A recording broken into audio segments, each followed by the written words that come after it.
एक शेर का बच्चा गीदड़ों के झुंड में आ गया, और गीदड़ों के झुंड में आ गया। बचपन छोटा सा था, गीदड़ों के झुंड में आया। अब गीदड़ों के संग रहता रहता अपने को उसने गीदड़ समझ लिया। वो भी गीदड़ों की तरह चले, गीदड़ों की तरह सोए, गीदड़ों की तरह रहे, उसी झुंड में मिल गया। रहते रहते रहते रहते अब वो बच्चा था, बच्चे से वो जवान हुआ। जवान हुआ तो वो श्योर था, कन्फर्म था कि मैं गीदड़ का ही बच्चा हूं। उसकी दोस्ती भी गीदड़ों के साथ हो गई, उन्हीं के संग रहे। कभी वो उनको चाटे, कभी वो उसे चाटे, कभी वो उनके साथ खेले, कभी गीदड़ उसके साथ खेले। एक दिन क्या हुआ कि एक शेर ने देखा गीदड़ों के झुंड में, अच्छा गीदड़ों की हाइट थोड़ी कम, शेर की हाइट। अब वो जवान हो गया, पूरी अपनी जवानी में आ गया, बड़ा हो गया। तो शेर ने देखा कि भाई ये हमारी जाति का कोई गीदड़ों के झुंड में क्या कर रहा है। तो शेर ने उसे बुलाया, ए यहां। शेर ने कहा कि तू तो शेर का बच्चा है, तू तो शेर है, वो गीदड़ों के पास क्या कर रहा है। उस गीदड़ के झुंड वाला शेर बोला कि मैं तो गीदड़ हूं महाराज, आप तो राजा हैं जंगल के, मैं तो गीदड़ का बच्चा हूं। शेर बोला नहीं, तू भी शेर है। बोले नहीं, हमारी तो मौसी है साथ में, देखो पूछ लो।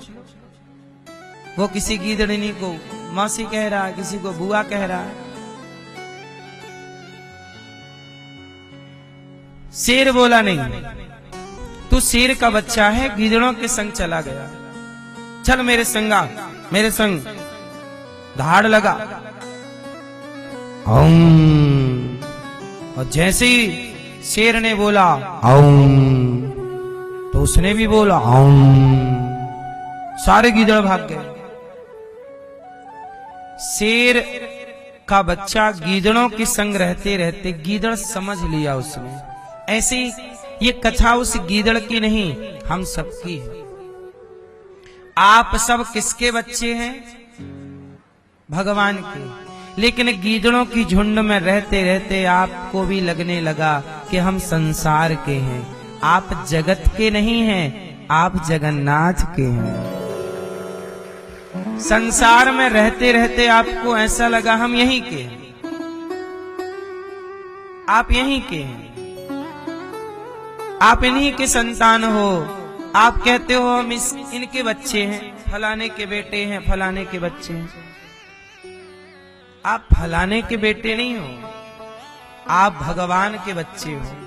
आप खुद कहते हो, मात पिता तुम मेरे, शरण गहूं किसकी, तुम बिन और न दूजा, आस करूं किसकी। ये आप ही तो कहते हो, मैं थोड़ी बोल रहा हूं। आप लोग दिन रात यही कहते हो, त्वमेव माता च पिता त्वमेव। कहते बस हो, मानते बिल्कुल नहीं हो। रट्टू तोता हो गए हो, कहेंगे मानेंगे नहीं। कहेंगे कि भगवान हमारे माता पिता हैं, पर मानेंगे नहीं। इसलिए जब शेर के बच्चे को किसी शेर ने बताया कि तू शेर का बच्चा है, वो गीदड़ों के झुंड को छोड़ा, गीदड़ शेर में आ गया। ऐसे ही जब कोई गुरु बताता है कि बेटा तू जगत का है ही नहीं, क्यों बना घूम रहा जगत का, तू तो जगन्नाथ का है, तू तो भगवान का है। जब कोई गुरु परिचय कराता है तब आपको समझ आती है कि भाई संसार से। अच्छा सच बताओ, आपका संबंध ज्यादा किससे है? किससे संबंध है? चलो बताओ, गंगा किसकी ओर बह रही है? बोलो, समुद्र की ओर। गंगा किसकी ओर बह रही है? समुद्र की तरफ। जाके मिलती कहां है? समुद्र में। अन्य नदियां किसकी ओर बह रही हैं? सारी नदियां धरती की समुद्र की ओर बह रही हैं। हाँ या ना? जरा बताओगे क्यों बह रही हैं? क्यों भैया? समुद्र की ओर ही नदियां क्यों बह रही हैं? हिमालय की ओर क्यों नहीं बह रही हैं? आप बताओ जरा।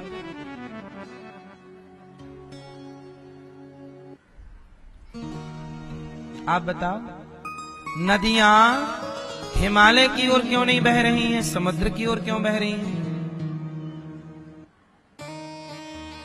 क्योंकि नदियों का संबंध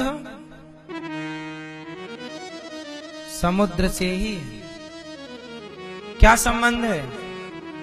समुद्र से ही वाष्पीकरण होता है, बादल बनते हैं और बादल बरसते हैं और बरसा हुआ पानी सिमट सिमट के एक जगह इकट्ठा होता है। और वह जो नदी में पानी है, वह पानी भले नदी में है पर वो पानी है समुद्र का। हिमालय में भले बर्फ है पर जमा हुआ वो पानी है किसका? बोलो।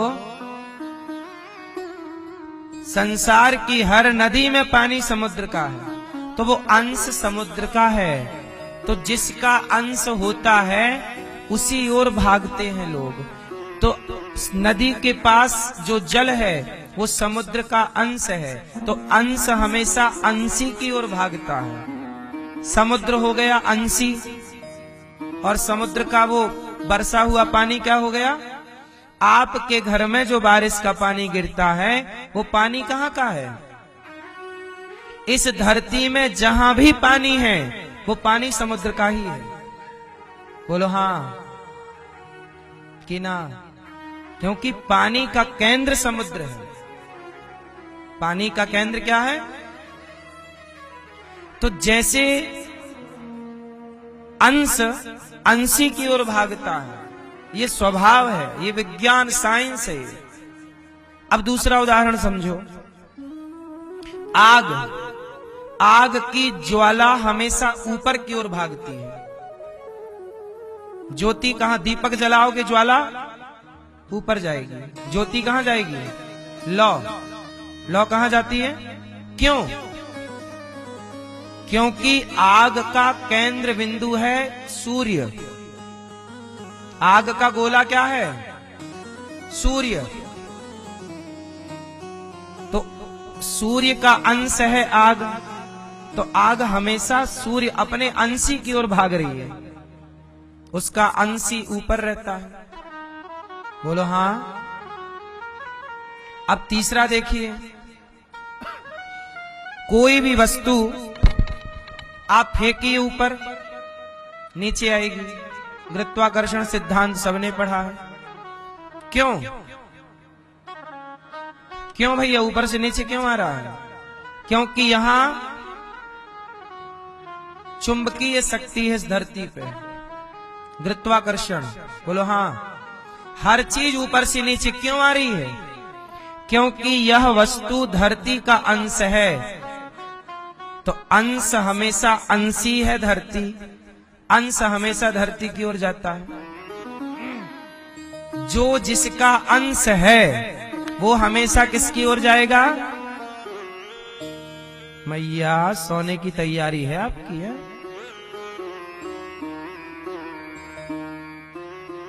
बताओ, कोई भी चीज ऊपर से नीचे क्यों आती है?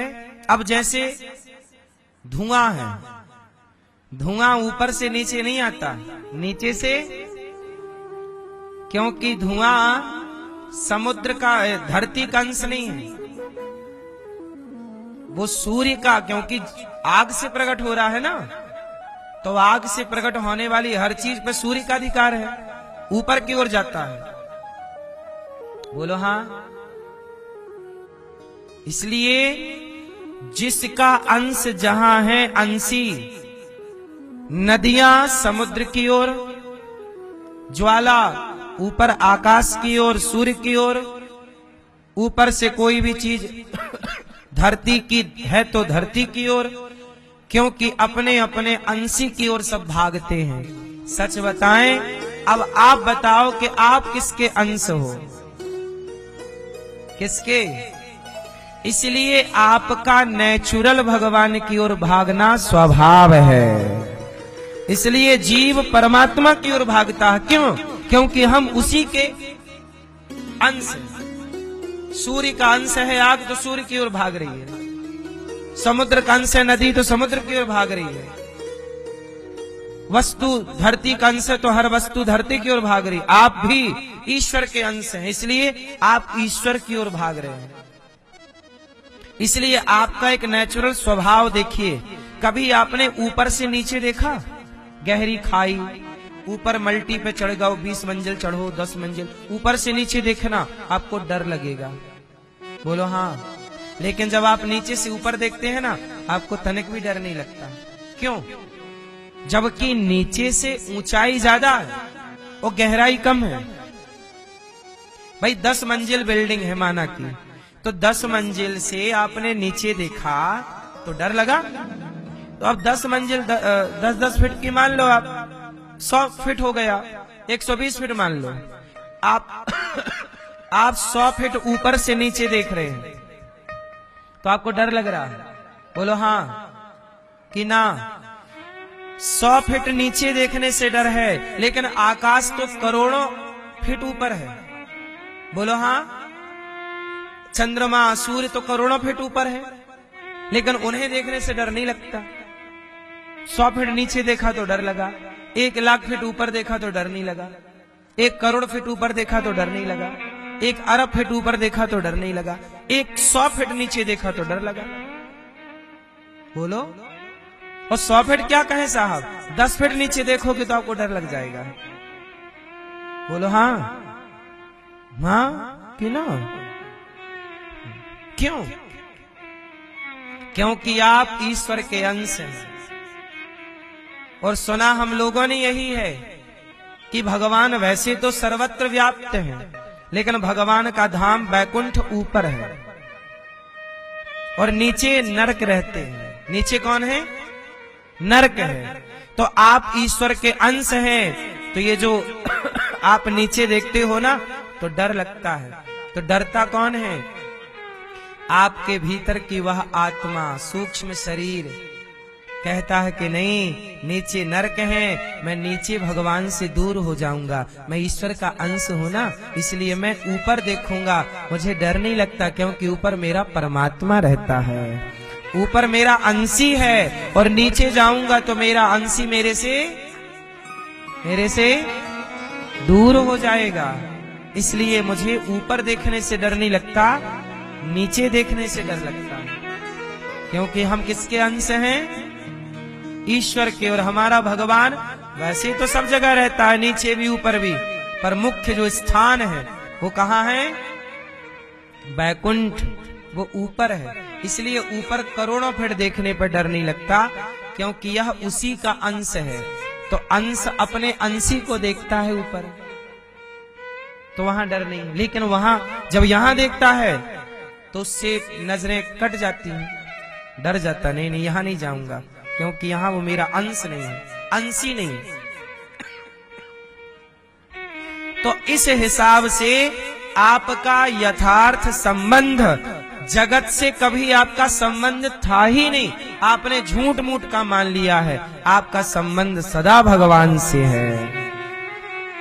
लेकिन आप उस गीदड़ के झुंड में मिल करके, गीदड़ के झुंड में शेर मिला तो अपने को क्या समझ लिया? गीदड़। ऐसे जगत में रहते रहते अब आप लोग तो एड्रेस भी यहीं का देने लग गए हो, हम यहाँ रहते हैं, इस गली में, इस मोहल्ले में, इस सोसाइटी में। ये व्यवहार में देना भी पड़ता है। लेकिन आप कौन हो, कहां से आए? कोई आपसे पूछे आप कहां से आए? अच्छा, अब कोई बताता है मैं भारत का हूं, कोई बोल रहा मैं अमेरिका का हूं, कोई बोल रहा मैं अफ्रीका का हूं, कोई बोल रहा है मैं न्यूजीलैंड का हूं। लेकिन ये बताओ, तुम किसी भी देश में रहते हो, पर यहां से जाने के बाद पहुंचोगे तो सब एक ही जगह है। बोलो हाँ। यहां बांट लिया है लोगों ने, मैं हिंदू हूं, ये मुस्लिम है, ये ईसाई है, ये यहूदी है, ये पारसी है। ये जाति इसकी है, ये इसकी है, ये इसकी। यहां बंटवारे हैं। आकाश से जब पानी गिरता है ना, तो पानी सबके लिए एक सा गिरता है। पानी की एक बूंद गंगा में गिरती है, वो गंगा जल बन जाती है। यमुना में गिरती है, यमुना जल हो जाती है। नाले में गिरती है, नाला बन जाती है। वही पानी सांप पीता है, जहर हो जाता है। वही पानी नारियल के पेड़ में गिरता है, नारियल का जल हो जाता है, नारियल पानी। बोलो हाँ कि ना? पानी वही है, संगति बदलती चली गई। संगति पानी की, जब बारिश हुई ना तो पानी एक सा बरसा था। ईश्वर ने हर बूंद को एक सा बनाया है। सारी बूंद बरसने वाली ठंडी ही होगी, कभी गर्म पानी नहीं बरसा आज तक। एक सी बूंद है, पानी ही बरस रहा है। पर वही पानी गंगा में गिरते ही गंगा जल, यमुना में गिरते ही यमुना जल, नाले में गिरते ही अपवित्र नाला। ऐसे ही इस संसार में ईश्वर ने सबको एक सा बना के भेजा था। यहां आते ही कोई हिंदू समझने लगा अपने को, कोई मुस्लिम समझने लगा अपने को, कोई ईसाई समझने लगा अपने को, और कोई यहूदी पारसी समझने लगा, और आपस में लड़ने लग गए। मैं बड़ा, तू छोटा, तू छोटा। ईश्वर ने लड़ने भेजा ही नहीं था, प्रेम मोहब्बत से रहने भेजा था। जाओ, हम तुम लुका छिपी खेलते हैं। क्या खेलते हैं? आपने बचपन में लुका छिपी खेला? हम छिप गए, फिर ढूंढ रहा है, पहला ये, दूसरा ये, तीसरा। हमारी भगवान के सामने ना लुका छिपी चल रही। हम हम जीवात्मा, और ईश्वर मतलब परमात्मा। तो जीवात्मा और परमात्मा की जानते हो क्या चल रही है? लुका छिपी चल रही है। भगवान बोले एक काम करो, पहले तुम छिपो। तो हम लोग जाके छिप गए। कहां? कोई भारत आ गया, कोई अमेरिका आ गया, कोई यहां, कोई वहां, सब छिपे हैं। भगवान ने पहचान लिया, देख तू वहां है, तू वहां। भगवान बोले अब एक काम कर, मैं छिपता हूं, तू ढूंढ। और जब से भगवान छिपे ना, तब से आज तक हम सब ढूंढ ही रहे।